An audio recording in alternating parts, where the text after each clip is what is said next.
Attention!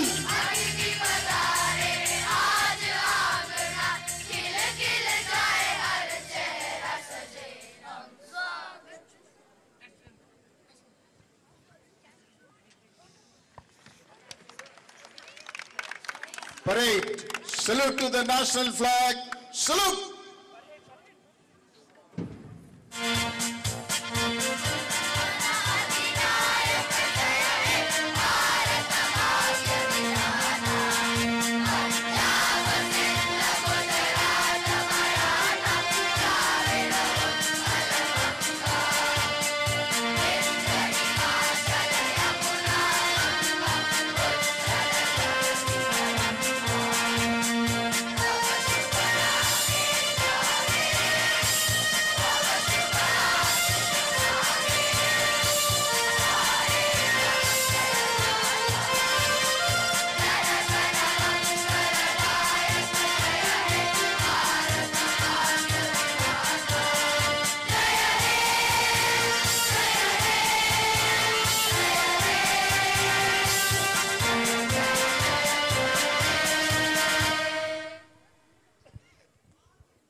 On a glorious occasion such as this one, it is but natural for us to have somebody of an equally glorious stature to be amidst us. We are privileged to have the Consul General of India, His Excellency Mr. Anurag Bhushan, with us today to grace the occasion. Parade. Stand at ease.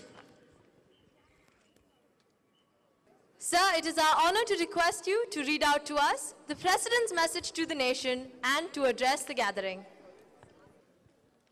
My dear fellow countrymen and friends of India,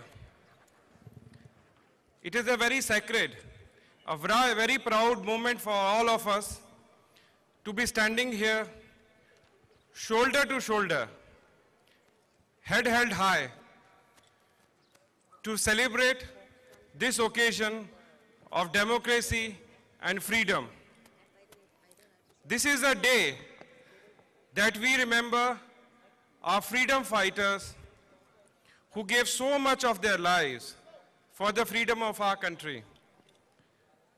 It is also a day when we remember the martyrs, the members of our armed forces who laid their lives so that we can live ours. It is also a day we remember the members of our security and paramilitary forces who put their lives on line so that we can have a secure and a freer lives. On this holy occasion, I address you, my dear countrymen. You must all have heard the President's speech yesterday. I also heard it. I also read it. The tradition is normally that the Consul General reads part of the speech and then give his own word. But yesterday, after going through that speech, my words failed me. My dear countrymen, the words of the President had come from his heart.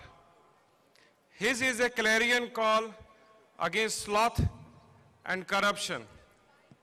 He has spoken against the forces of anarchy, of demagoguery. He has shown us through his words the vision that we need to strive for. In the year when we have general election, there couldn't have been a better speech. So I'll break with this tradition. I will read you the entire speech of the President. And if you open your heart, open your mind, you will truly appreciate the words that he has given us yesterday. मेरे प्यारे भारतवासियों, 65वें गणतंत्र दिवस की पूर्व संध्या पर मैं भारत और विदेशों में बसे आप सभी को हार्दिक बधाई देता हूं। मैं हमारी सशस्त्र सेनाओं, अर्धसैनिक बलों, तथा आंतरिक सुरक्षा बलों के सदस्यों को अपनी विशेष बधाई देता हूं। The Republic Day commands the respect of every Indian. On this day, 64 years ago, in a remarkable display of idealism and courage, we, the people of India, gave to ourselves a sovereign, democratic republic to secure all its citizens justice, liberty, and equality. We undertook to promote among all citizens fraternity, the dignity of the individual, and the unity of the nations. These ideals became the lodestar of the modern Indian state.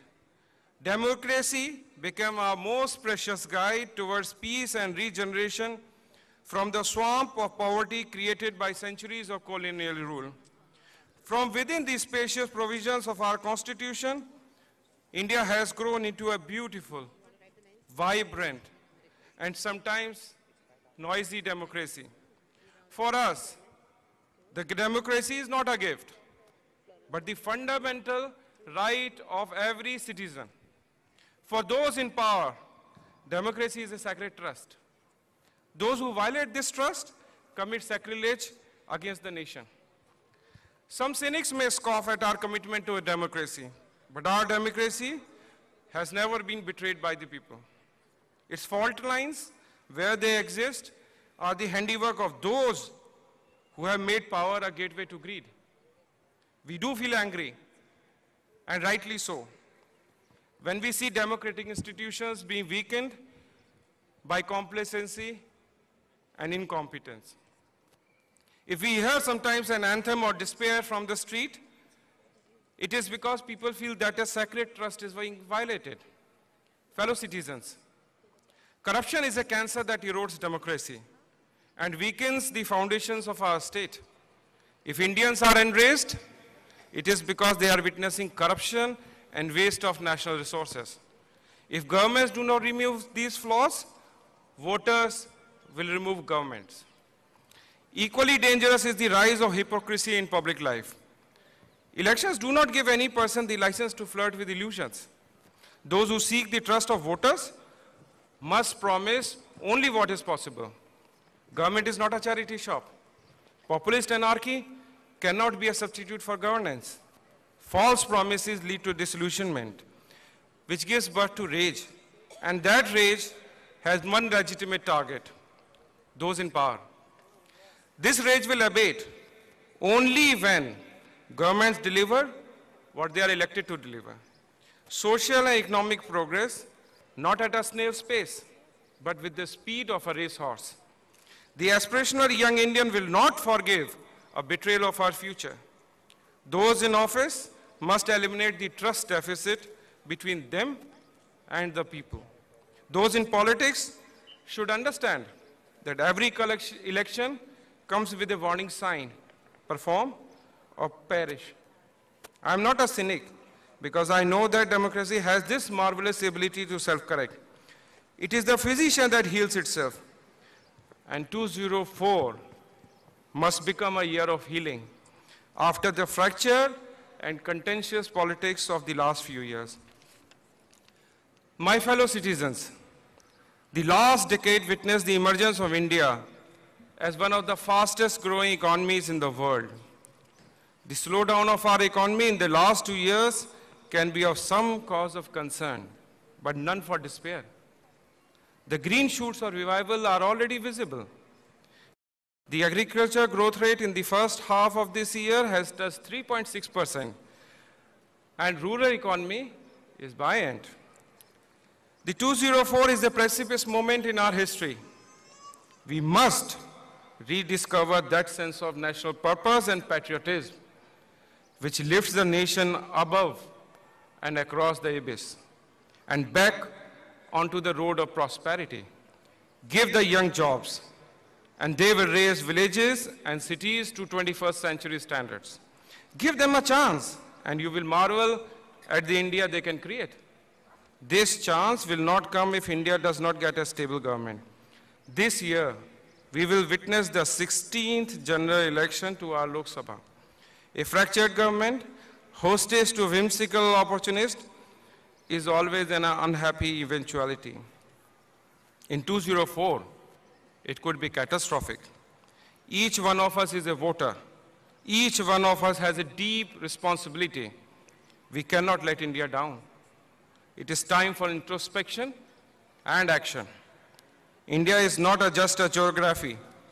It is also a history of ideas, philosophy, intellect, industrial genius, craft, innovation, and experience. The promise of India has sometimes been misled by misfortune, at other times by our own complacence and weakness. Destiny has given us another opportunity to recover what we have lost. We will have no one to blame but ourselves if we falter. Fellow citizens, a democratic nation is always involved in argument with itself.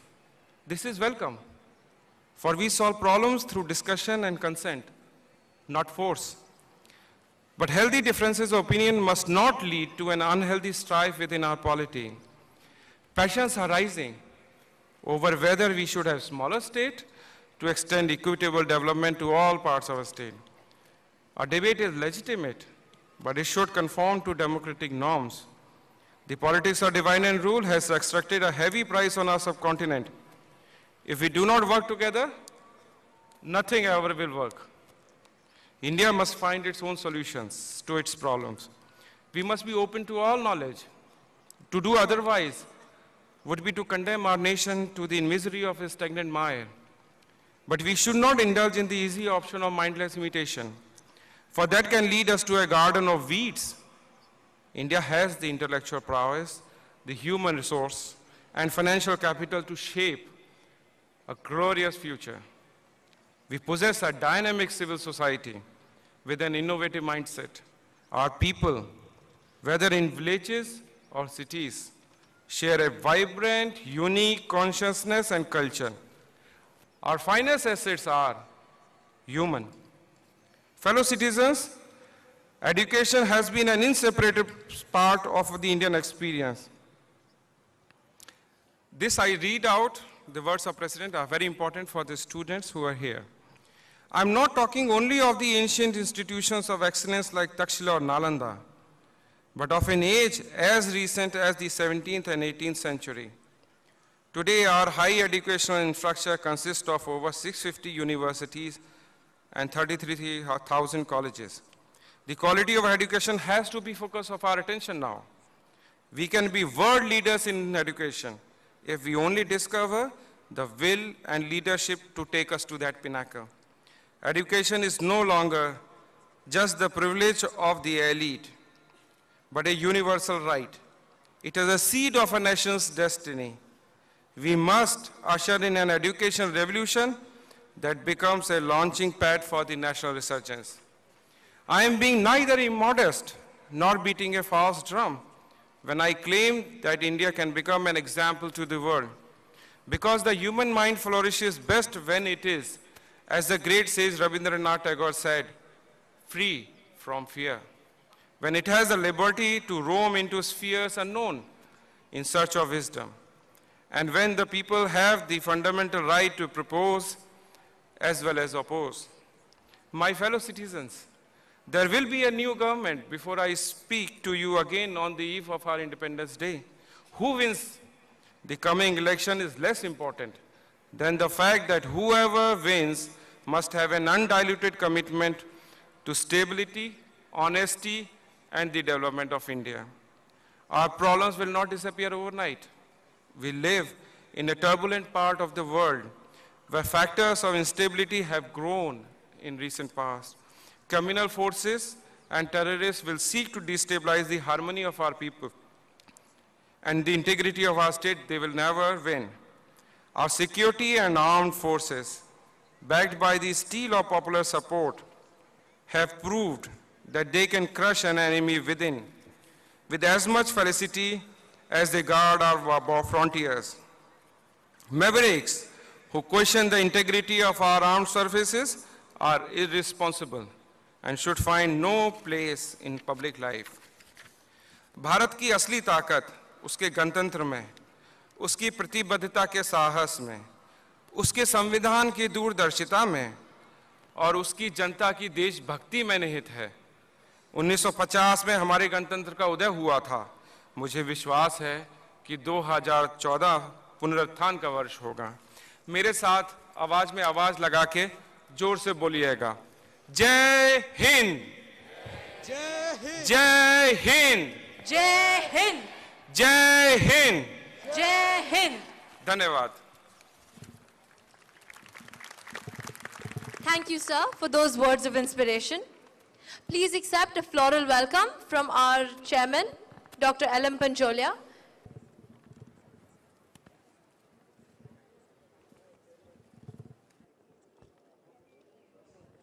Ladies and gentlemen, the Consul General of India and his wife receiving a floral welcome from Dr. L.M. Pancholia, our honorary chairman. A round of applause, please.